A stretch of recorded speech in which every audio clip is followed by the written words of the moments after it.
Hey there folks, Xenon Glide here, back with a slightly redesigned Violet Willow. I've gone from Rogadin to Ora to mark the beginning of a new series involving this character. I've decided to discontinue the complete walkthrough of the game with this character, and I've decided to do something a little bit different. I'd like to do a Summoner's Guide to Final Fantasy XIV. I want to go through all of the instance dungeons and trials that you're going to go through as part of the story, and probably some of the optional stuff as well, from the perspective of a summoner, as this was the class that I first played when I started 5 years ago.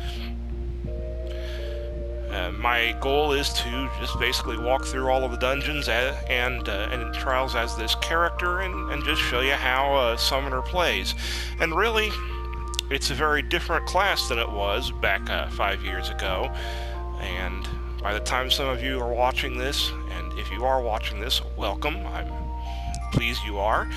But if you are watching it, odds are it's a later expansion, and Summoners plays completely different than it does at the time of this recording. At the time of this recording, by the way, the most recent patch was 4.35. This is late July 2018 when I'm doing this recording. But I'd like to start, before I actually do any dungeon runs, by showing you the sort of skills you're going to have when you first start playing dungeons as an arcanist, which is the class that eventually evolves into summoner. So without further ado, let's go to the list.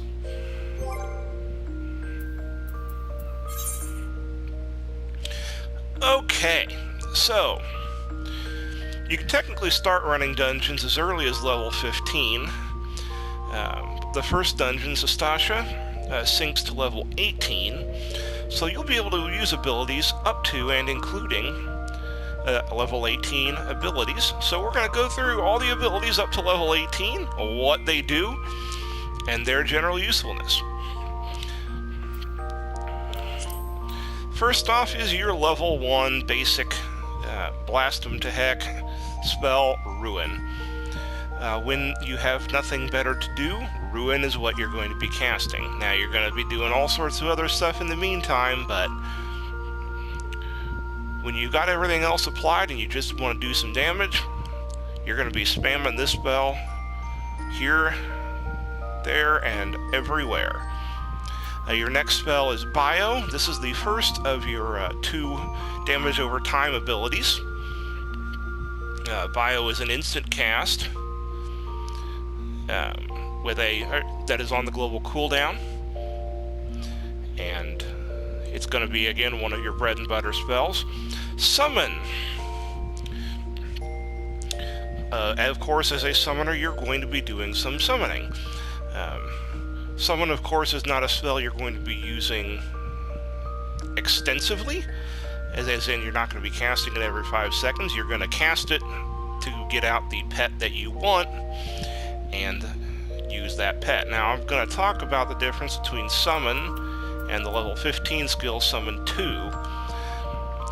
Summon 1 pulls out a Emerald Carbuncle, which is a ranged DPS pet. Summon 2 gives you Topaz Carbuncle. Topaz Carbuncle is a tank pet. You don't want to use Summon 2 in dungeons because you're going to have a tank. There is no reason for you to have a tank pet. So when you are running instanced trials, dungeons, and whatnot, you're always going to be running your Summon 1 and your Emerald Carbuncle. This is going to change a little bit when you get more summons later on, but we'll get to that when it becomes relevant. Physic is your basic healing spell. This is going to be more useful if you evolve your class into Scholar rather than Summoner, but it's good to have a little bit of basic healing available. Ether Flow. Ether Flow is really one of the main mechanics that you will have as a Summoner. Ether Flow, when cast, it's on a 60-second cooldown. It restores 10% of your maximum MP, but also gives you Ether Flow stacks. The little indicator with the diamonds down below this box that has all of my actions and traits, you'll see has one pink diamond filled in. That is my Ether Flow gauge. That tells me I have one charge of Ether Flow built up. Anytime I cast the Ether Flow ability, it's going to give me my maximum number of charges of Ether Flow. It'll fill up the gauge. Right now I can only stock one Ether Flow, so there it is. Energy Drain right now is the only ability that I have that actually uses Ether Flow stacks. It will, as the tooltip says, deal unaspected damage and absorb a portion of that damage as HP and MP.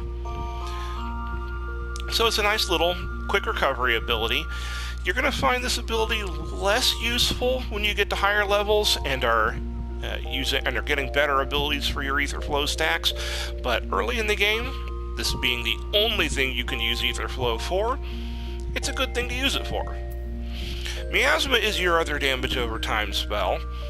Unlike Bio, it actually has a little bit of a cast time to it. So very often, and we'll see this when we're going into the dungeons, you're going to cast Miasma first with its cast time, and then immediately cast Bio afterward. That will ensure that both of the spells are up on the same target for as long as possible. Again, we'll get to that when we actually run the dungeon, but know that this is another spell that you're going to be using extensively. It's one of your basic spells. Sustain is an ability that is basically a regenerative effect, but only affects your pet. It's something that you're probably not going to need to use very often, but in a pinch it's a good thing to have. And finally, Resurrection. Resurrection, it should be fairly obvious, will raise your target from the dead. There are only two non-healer classes that can use a Resurrection spell, and that would be Summoner and Red Mage.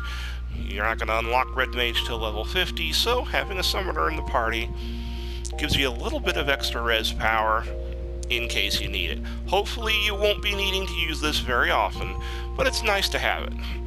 And these are all of the arcanist specific abilities that you're going to have up to level 18. Now, I'm going to give this next thing with a grain of salt because there's a great deal of controversy over the role actions as of the time of this recording, and who knows what these are going to look like in the next months/years, but we're going to talk right now very briefly about role actions because they are going to come into play. Role actions are actions that are all specific to basically a job type. A Summoner/Arcanist as a caster DPS is going to have these 10 caster DPS specific role actions that they share with Red Mage and Black Mage. Right now, as I am only at level 16, or only at level 19, I only have access to the first three, which I have slotted. These are Addle, which is a debuff that lowers your target's intelligence and mind by 10%. It's good to weaken enemies, especially bosses. Break is just a basic attack spell that also deals heavy, that will slow down their movement rate. Useful, but not, I don't think it's as potent as... Yeah, it's not as potent as Ruin with a potency of 100. I don't find Break terribly useful. It can be useful at some points in solo play, but for the most part, I just avoid using this. Drain is a little more useful, again, especially in solo play. It's not as potent as Ruin, so again, I'm not going to use it as much as I would use Ruin, but it does absorb a portion of damage as HP. So when you're playing in solo, it's a good way to get a little bit of health back if you're in a little bit of trouble.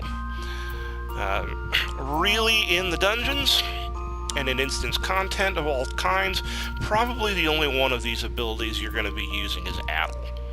And I realized I have not set that because I've just been reorganizing my character's hotbars, since this is actually the first time I've played with her since the release of Stormblood, and I have to completely redo my hotbars.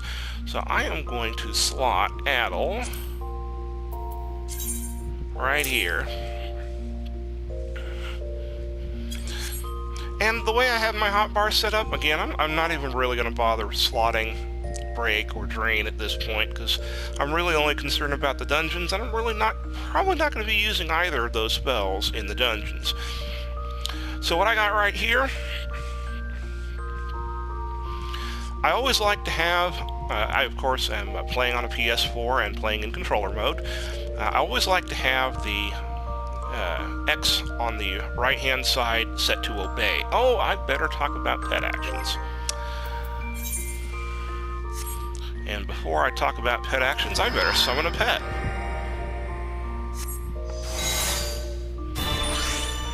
There's my Emerald Carbuncle. Okay, so, pet actions. I have a bunch of generic orders that I can give. Right now, I generally only have one slotted. I might slot some later on, as they become appropriate in later dungeons. Right now, the most important thing to have slotted is Obey.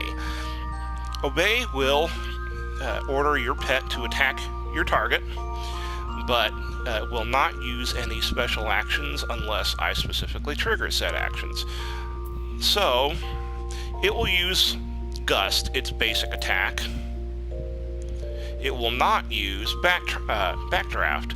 Backdraft has a knockback effect, which, again, in the dungeons, knocking back your opponents when the tank doesn't want your opponent's knocked back is generally not a good idea. So, you don't want your pet using this unless you specifically order it to do so. And again, you can slot these commands to your hotbar like you'd slot your own commands. I generally do not slot this one, as I generally don't find a particular use for this ability. As you get to the later abilities here, like Downburst and whatnot, you can certainly slot those because those are going to be useful abilities.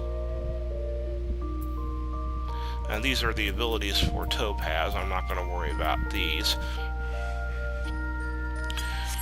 So yeah, I like to have Obey set to that to the right-hand X button, and I mash that thing into oblivion anytime I'm in combat, just to make sure that my pet is always, always, always, always in the Obey stance.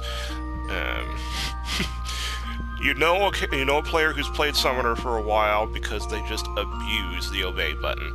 I highly recommend watching Larry Zor's original, basically, Summoner video. While the information of that video is in fact outdated, as it did come out before all of the changes to the class in Stormblood, his discussion of the opening rotation and how many times he puts Obey into the opening rotation is... only a Summoner player would do that. Anyhow, so as you see, I just slotted Addle over here. I've got Energy Drain here and Ruin here. All of my basic attacks are right here on my right thumb buttons. On my left thumb, on the right-hand side, I've got my dots, Miasma and Bio, ready to cast those at a moment's notice. Got my healing abilities over here on the left. Now, all of these things are going to change as I get more abilities, but this is a good way to set up when you're just starting out. And then I have always had Ether Flow, I accidentally tapped it, set to this particular slot, and just muscle memory, I just know where that is. And I've got my summon spells, my res, and I've got a limit break set in case I need to limit break. And this is a good basic beginner's setup to start running as an arcanist. And in our next video, we're actually going to start running stuff as an arcanist. And I hope you enjoy this series. If you are watching, again, welcome. And hope you enjoy the ride. This is Lord Xenon signing off for Violet Willow. Have a wonderful day.